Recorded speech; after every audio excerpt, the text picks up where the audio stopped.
Hi friends! Today I'm gonna show you how to stitch daisies using long and short stitch, split stitch, padded satin stitch and French knots. You can find the full detailed step-by-step tutorial also on Makenstitch.com. Keep watching!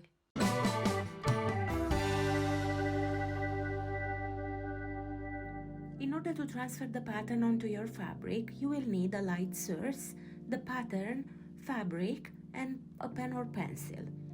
Now, you could easily use the window method and natural light, or you can use a light box, same as I am using now.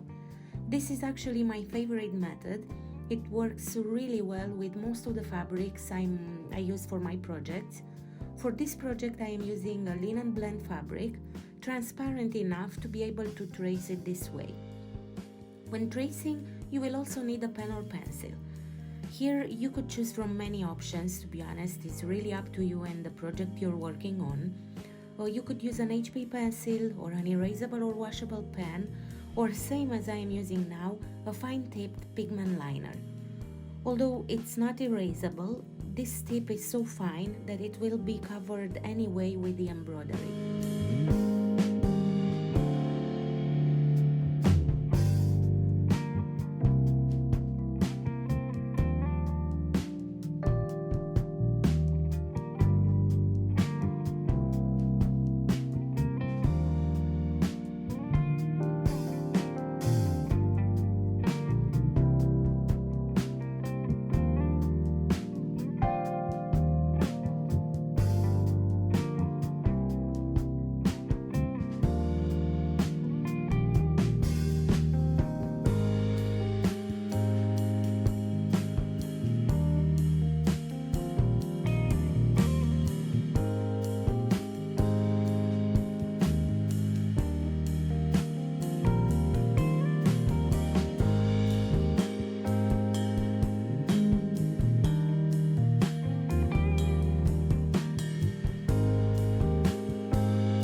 stitching the leaves, I used the long and short stitch.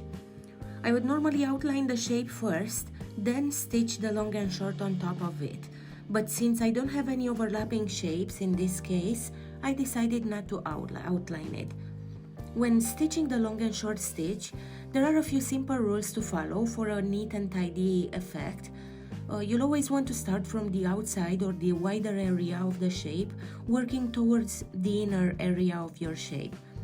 When you get to the second row, always bring the needle from the back. This will prevent the forming of little dots looking like pepper marks. Those will make your piece look very uneven and rough. And lastly, make sure not to leave any gaps in between your stitches.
The stems and the leaves, it's time to stitch the flowers, the petals. As you see, I already filled a few petals here. I will make a short demonstration on how to fill this one here. As we said before, because some of these petals are overlapping, we will have to outline them first with split stitch and then fill them with long and short stitch. I will demonstrate how to fill the petal here, but when you get to this part where there are a lot of petals overlapping, the general rule is you stitch first the ones in the background, like this one here, this one here, this one here, and then you stitch the ones sitting on top. Yeah, we need to create this illusion that some of these petals are sitting on top of the others. Now let's get started.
it for today, friends.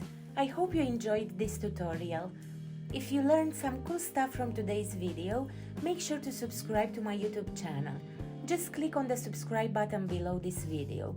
Also, if you want more step-by-step tutorials and patterns, head over to Makenstitch.com and access my pattern library. It's free. Now it's your turn. Happy stitching, guys, and let me know in a comment below which is your favorite stitch from today's video tutorial.